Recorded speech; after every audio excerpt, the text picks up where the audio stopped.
quiero pedirle que por favor vaya a su Biblia y me acompañe para que juntos podamos leer en la segunda carta a los Corintios, capítulo 10, versículo 3 al 5.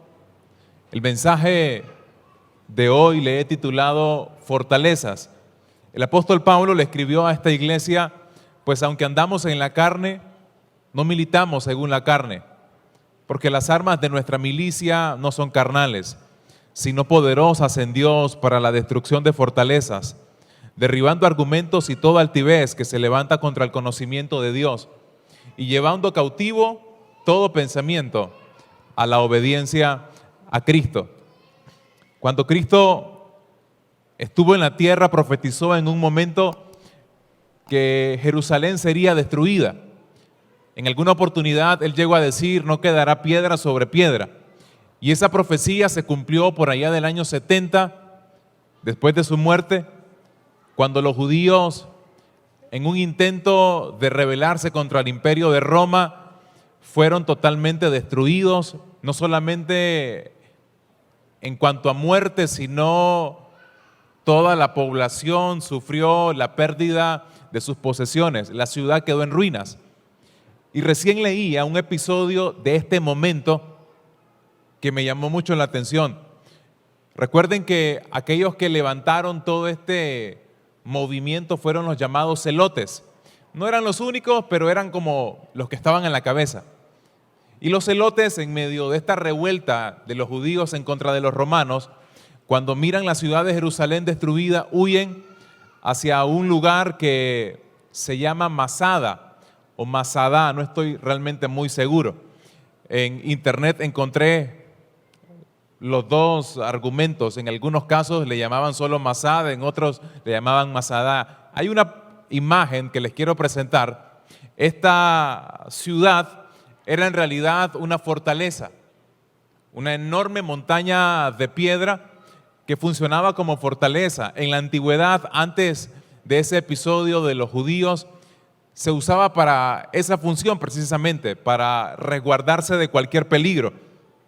Los judíos se habían hecho de este lugar para la época del año 70, año 71 más o menos, y cuando se miran apabullados por los romanos, huyen a ese sitio.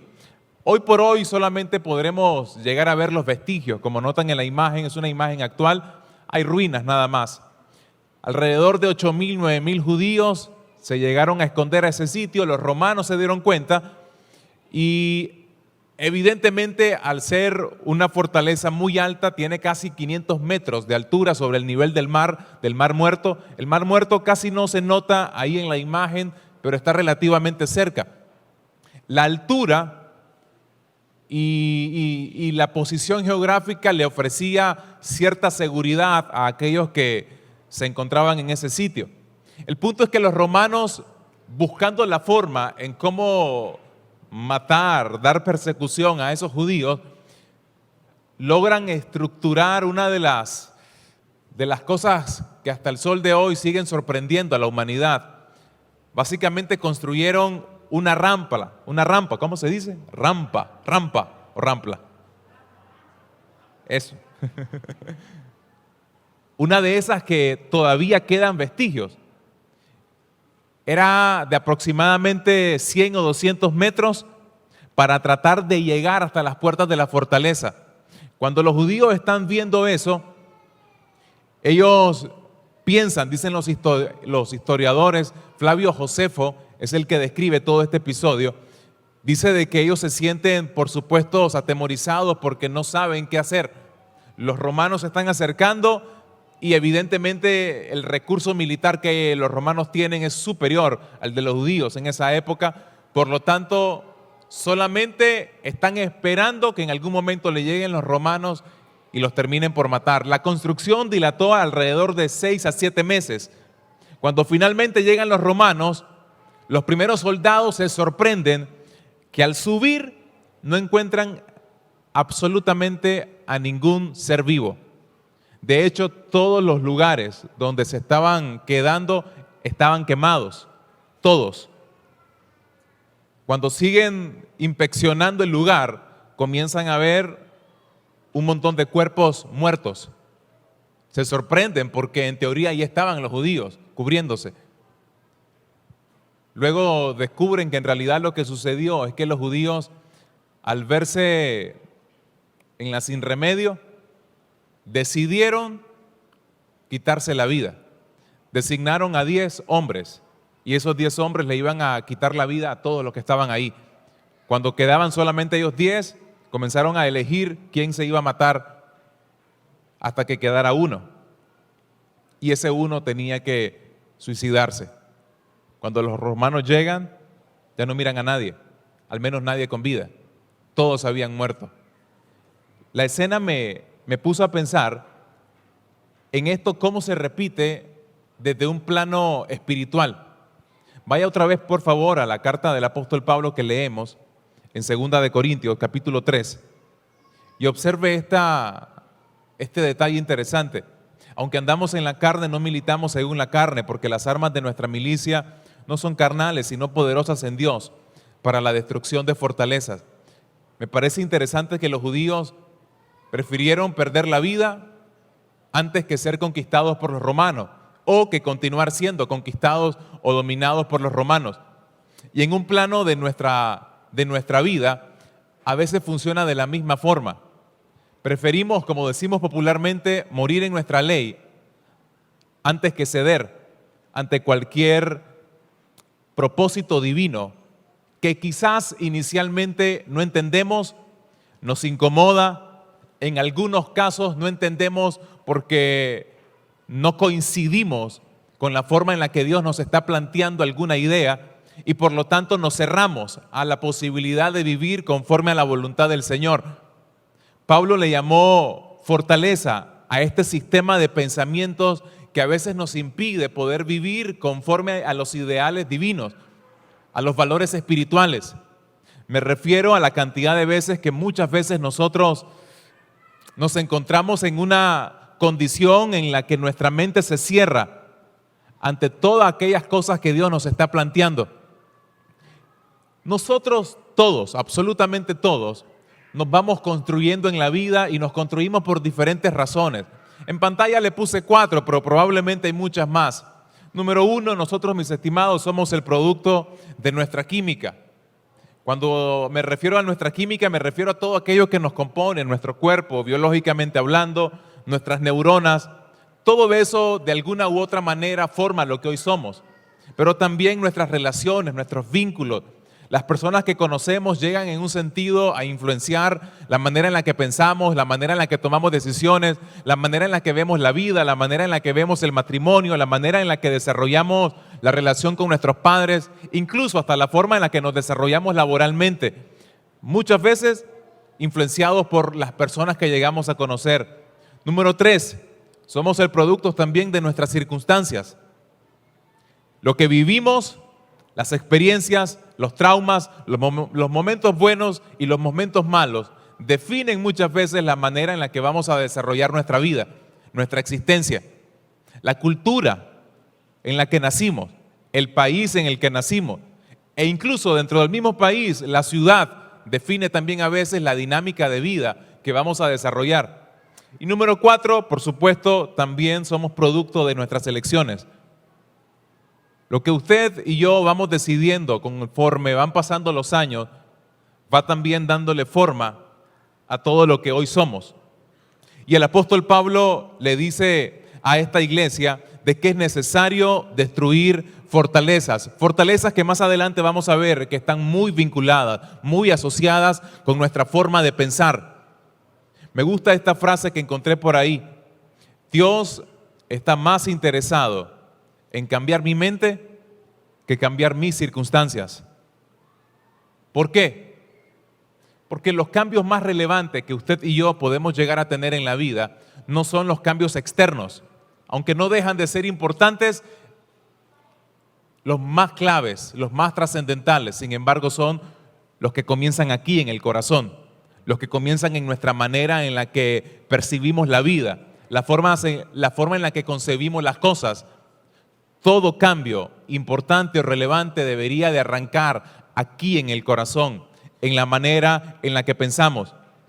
Y la ciudad de los Corintios, seguramente, especialmente esta iglesia de la ciudad de Corinto, no habrá sido ajeno cuando escuchan a Pablo decir derribar fortalezas. En la misma ciudad de Corinto, usted nota en pantalla, había una fortaleza también. Se le llamaba Acrocorinto. Era otra montaña de piedra enorme, aproximadamente de 1800 pies de altura. Otra vez tenía la misma función que aquella de los judíos. La idea era poder resguardarse de cualquier tipo de peligro. Los corintios tenían una suerte de orgullo por esta fortaleza natural, porque ellos pensaban de que era difícil ser invadidos o ser gobernados por naciones extranjeras, por cualquier nación que se atreviera a tratar de dominarlo, puesto que la altura les daba cierta ventaja, por supuesto. Así que cuando los corintios leyeron lo que Pablo les estaba diciendo, es muy seguro que lo estaban quizás recordando o graficando o comparando con su fortaleza natural. Como ciudad, ellos estaban muy orgullosos de eso, parecían invencibles, impenetrables. De la misma forma, hay pensamientos nuestros que parecen ser impenetrables. Pareciera que no nos entra nada en algunos momentos.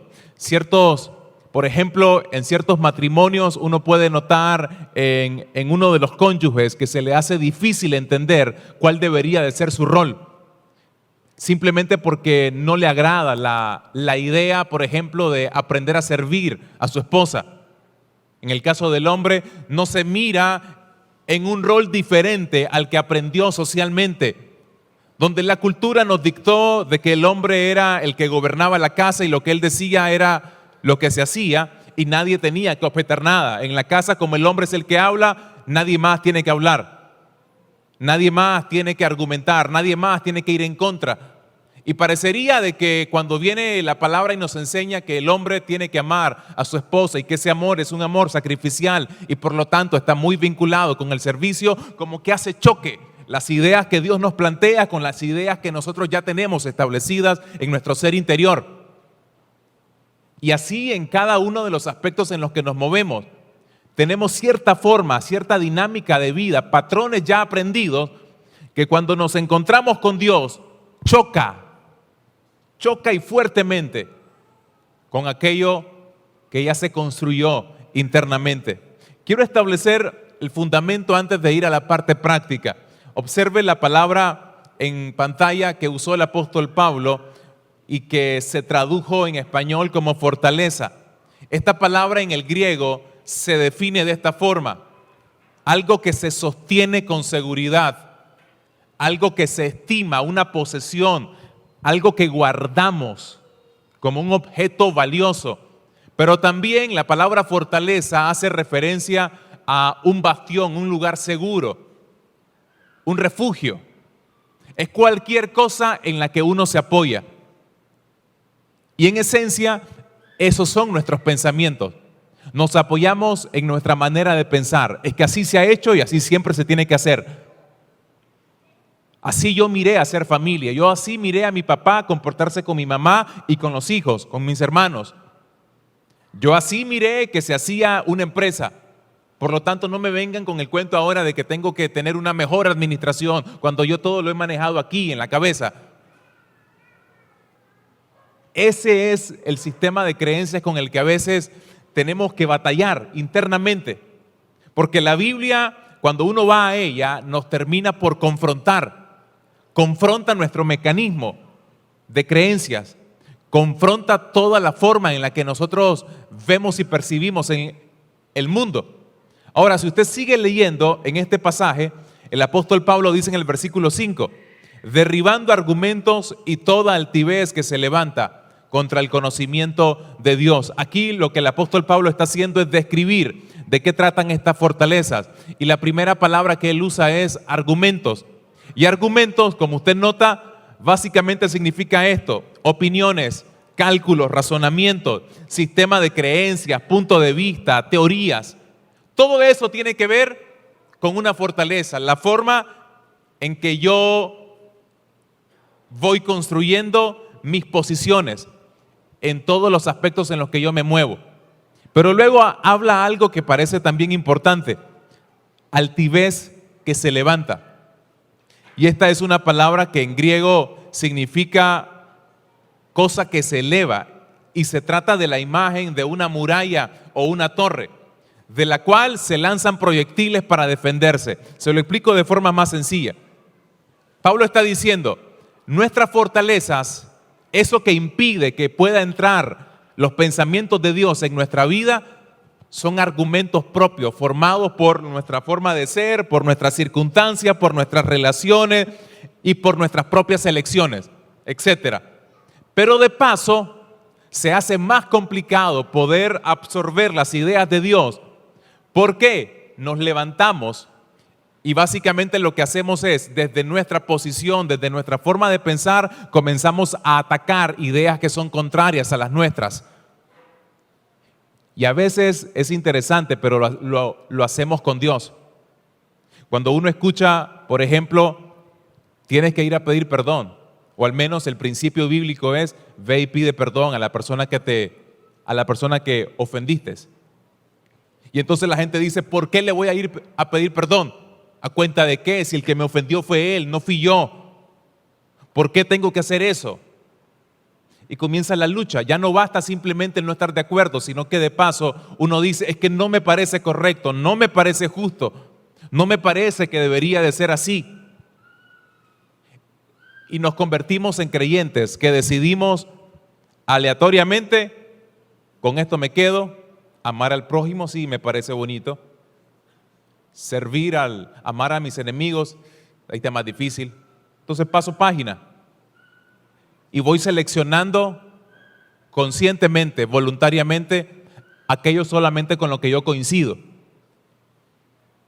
dejando a un lado cosas que tienen que ser transformadas en mi vida.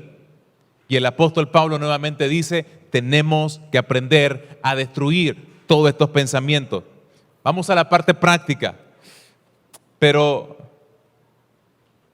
¿cómo se logra en la práctica? ¿Cómo se logra destruir aquello que a veces de forma hasta inconsciente se estableció en mi vida y que me impide poder vivir conforme a los ideales de Dios para nosotros? ¿Cómo hago para que yo pueda entender que no puedo continuar pensando de esta forma, que es importante, que es trascendental, que cambie mi manera de pensar?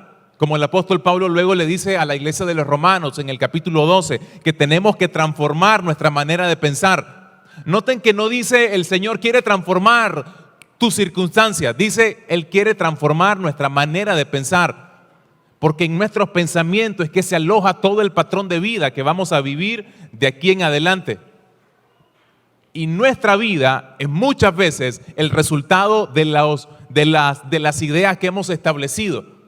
Nuestro matrimonio es el resultado, es el reflejo de las ideas que tenemos acerca del matrimonio. Nuestra relación o la condición con nuestros hijos es exactamente igual. ¿Cómo se logra derribar los argumentos que se levantan y se construyen en mi vida? Quiero que vean 4 cosas que va a ser muy importante que aprendamos a batallar en cada uno de nosotros. Número 1, el orgullo. El orgullo es quizás el enemigo más difícil de poder vencer en nuestra vida, porque el orgullo te impide estar abierto a la posibilidad de que Dios quiere decirte algo. El orgullo nos impide poder aprender de alguien. El orgullo nos impide poder ser enseñables. Nos impide poder escuchar la voz de Dios, incluso a través de un niño. El orgulloso no cree que Dios te pudiera hablar a través de fuentes extrañas o diferentes a las tradicionales. Es que estaba leyendo a un escritor bien famoso, C.S. Lewis, el autor de las Crónicas de Narnia, y me pareció bastante interesante lo que él decía alrededor del orgullo. Él dijo esto, se los leo literalmente: el principal defecto y el mayor mal es el orgullo. La fornicación, la ira, la avaricia, las borracheras y todo eso, noten esto, cómo lo describe, son meras picaduras de pulga en comparación con el orgullo. Fue por orgullo que el diablo se convirtió en diablo. El orgullo conduce a todos los demás defectos. Es el completo estado de la mente en contra de Dios. El orgullo habla mucho y escucha poco. Dijo alguien por ahí, el orgullo es un estado mental, o más esencialmente es la condición de un corazón que sustituyó el gobierno de Dios en su vida por el gobierno de su propia voluntad. Pregunta, ¿quién gobierna nuestra vida? ¿Cómo tomamos decisiones? ¿En base a qué ideales usted y yo tomamos decisiones? ¿En base a qué convicciones conducimos nuestra vida? ¿Nuestro matrimonio es el reflejo de nuestra manera de pensar o es el reflejo del diseño de Dios establecido en las Escrituras? ¿La relación con nuestros hijos es el reflejo de alguien que está intentando cumplir con lo que Dios estableció de los padres para con los hijos o es simplemente la forma que aprendimos por parte de una cultura? La forma en la que laboramos, la forma en la que servimos, incluso en el ministerio, todo. ¿Cómo está establecido? ¿Según nuestra manera de pensar o según un diseño que Dios ya estableció? El orgullo nos impide poder escuchar a Dios, porque el orgulloso piensa que ya tiene lo que necesita, que ya sabe lo que requiere para vivir en la vida y difícilmente sale de esa condición, salvo que esté dispuesto en algún momento a querer reconocer que es muy posible de que su forma de percibir la vida o de concebir la vida sea equivocada. Mis estimados, esto es algo que todos deberíamos de tratar de aprender. Es muy probable que la forma en la que percibimos la vida sea la equivocada, salvo que esa percepción que tengamos esté alineada a Dios. Pero casi siempre nuestra percepción de la vida es la equivocada, porque muchas veces somos guiados por nuestro corazón, somos guiados por nuestras emociones y cobijados por el orgullo, se convierte en una persona impenetrable para ideas que vengan de parte de Dios y le haga ver de que existe otra forma de vivir.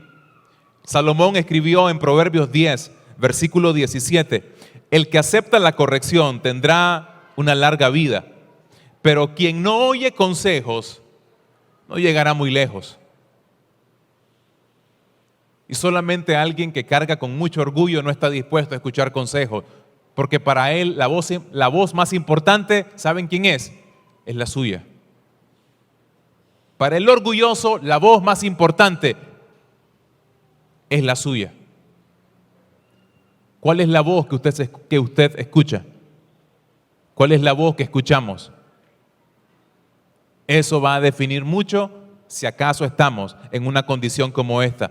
Número 2, lo segundo que tenemos que hacer para batallar en contra de nuestras fortalezas es vencer el miedo.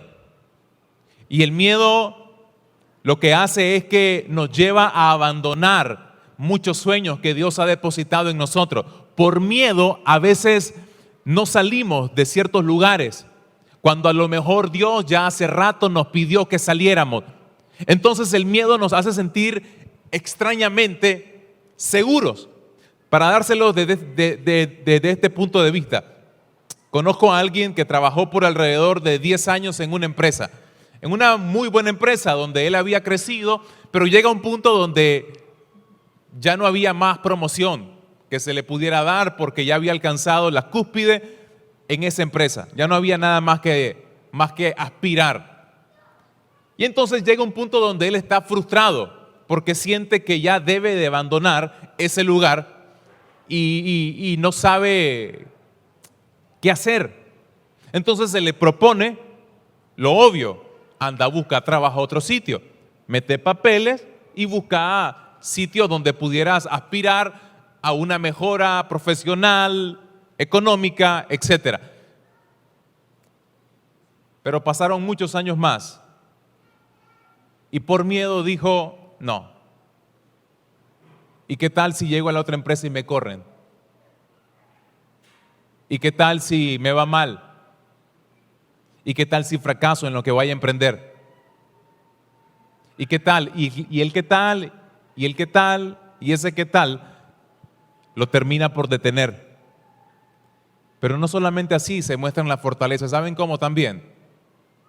Son las personas que quizás no terminan de comprometerse con Dios porque tienen miedo a que Dios les pida algo que tal vez no van a estar dispuestos a hacer. El miedo a poder pasar adelante cuando un pastor hace la invitación para reconocer a Cristo como Señor y Salvador, porque en el fondo están lidiando con una idea. Si yo paso, voy a tener que dejar a la mujer y yo no quiero dejar a esa mujer. Si yo paso, tendría que comenzar a dejar el alcohol o la droga y no estoy dispuesto a dejar eso. Es más, no sé si voy a poder hacerlo. Tienen miedo a compromisos. Tienen un miedo a dar un paso más. Porque extrañamente se sienten seguros donde ya se encuentran. Porque puede que no sea la vida perfecta, dicen ellos mismos, pero al menos ya aquí me la juego. Ya aprendí a convivir con este tipo de vida. Job, el libro de Job, en algún momento describe a estas personas de esta forma. El miedo y el desastre, dice el capítulo 18, versos 11 y 12. El miedo y el desastre los siguen por todas partes, no los dejan ni un momento. Es gente que tiene miedo a comprometerse con Dios porque piensan que Dios incluso los puede castigar por la vida que tuvieron en el pasado. Y eso es básicamente por un tema de desconocer quién es Dios. ¿Sabe cómo se vence este miedo?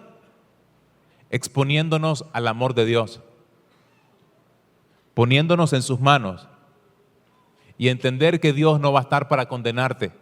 Muchas veces no nos comprometemos más con el Señor porque sentimos de que no damos, que no calificamos, que no somos lo que se necesita, que hay tanto pecado en nosotros y nos da miedo meternos con Dios porque va y Dios se le ocurre castigarme, va y Dios se le ocurre recordar cada una de las cosas que hice mal, los pecados que cometí, las personas a las que dañé y luego la vida da vuelta y Dios permite que me vaya mal. No, me da miedo eso, no quiero.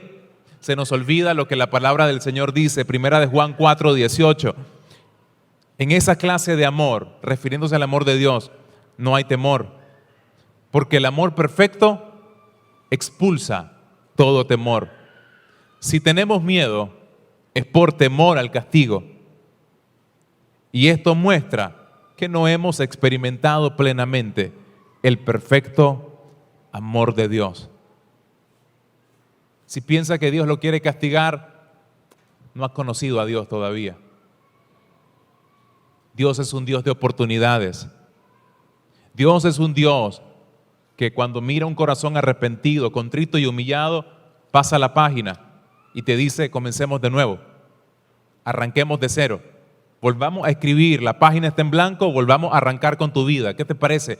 No tengas miedo por el pasado. ¿Hay consecuencias? Por supuesto, toda decisión tiene consecuencias, pero no creas que es por Dios, es por las cosas que nosotros mismos hemos sembrado en la vida. En algún momento podrán tener consecuencias, claro, pero el corazón de Dios no es el de un Dios castigador, es el corazón de un Dios que ama y que da nuevas oportunidades. Amén.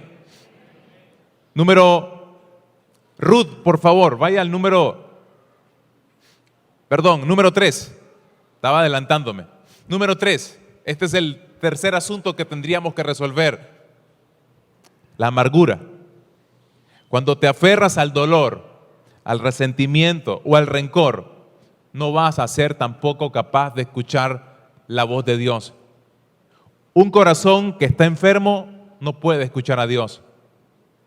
Se le hace muy difícil. El corazón que está quebrado, no por lo que la gente nos hizo o nos dijo, sino porque lo permitimos. Porque nadie tiene el poder para destruir mi corazón, mi estimado. Las ofensas pueden venir, pero que mi corazón se destruya es responsabilidad mía. La gente me puede decir muchas cosas, puede hacer contra mí muchas cosas y en el momento me puede doler, claro está. Pero que la condición de mi corazón sea el estar enfermo, va a depender únicamente de mí. El problema es que cuando mi corazón se enferma, difícilmente voy a aprender a escuchar la voz de un Dios que está dispuesto constantemente a hablarme. Noten por favor el caso de Ruth. En el capítulo 1, verso 19. Dice esta historia que caminaron y caminaron hasta llegar a Belén. Noemí y Ruth se está refiriendo. Tan pronto entraron en el pueblo, toda la gente se sorprendió al verlas y se armó un gran alboroto. Recuerden rápidamente la historia de Ruth y Noemí. Noemí, una mujer judía que había tenido 2 hijos, un esposo, se le muere el esposo y se le mueren los 2 hijos. Los 2 hijos ya estaban grandes, se habían casado y una de las nueras, Ruth, decidió quedarse con ella, con la suegra.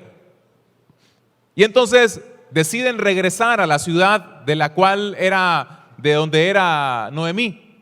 Y dice el versículo 20, las mujeres decían, miren si es la dulce Noemí. Cuando las vieron entrar, reconocieron los vecinos de seguro, los cercanos a Noemí. ¡Ey! Si es Noemí, la dulce Noemí. Noemí significa eso. La dulce Noemí. Recuerden que para los judíos los nombres representan mucho. Entonces, ¡hey! Si es Noemí, es la dulce Noemí. Y viene ella y les responde, por favor, ya no me digan dulce, llámenme amarga, porque Dios Todopoderoso me ha amargado la vida. Cuando salí de Belén tenía de todo. Ahora que regreso, Dios me ha traído con las manos vacías. ¿Por qué me van a llamar dulce si Dios Todopoderoso está contra mí y me ha hecho sufrir? ¿Por qué voy a seguir yendo a la iglesia si me he dado cuenta que después de todo servir al Señor, ir cada domingo, ir cada miércoles, no ha hecho que mi familia cambie? ¿Para qué seguir escuchando un mensaje a un predicador, a una predicadora? ¿Para qué ir a levantar manos, seguir a cantar? Si mi vida sigue igual, si el trabajo no lo he conseguido, si he tocado puertas y ninguna se ha abierto, si he llegado donde los doctores y la enfermedad sigue ahí, el diagnóstico no se ha ido, sigo con el cáncer terminal, sigo con el problema en el hígado, no he tenido respuesta todavía. Cuando el corazón se va gradualmente enfermando, amargando, el oído también se va cerrando. Y no escucho lo que Dios está hablando. Las relaciones incluso que no hemos resuelto en el corazón terminan por detener nuestro crecimiento. Cuando yo no logro resolver los conflictos personales, no logro arreglar los asuntos con otras personas, mi corazón no solo se llena de amargura, sino que se hace insensible ante la voz de Dios. Por eso solamente cuando logro perdonar, mi corazón se libera y logro destapar todo aquello que tenía en mis oídos y por fin escuchar claramente lo que Dios tiene para mí. Y número 4, lo último, el yo. Esta es la más difícil de todas, junto con el orgullo. Es como aquellos que estamos interesados únicamente en nuestras propias ambiciones personales. Y cuando yo tengo un interés únicamente en mí, la vida solo gira alrededor de mí y no estoy interesado en escuchar la opinión de alguien más. Simplemente no estoy interesado.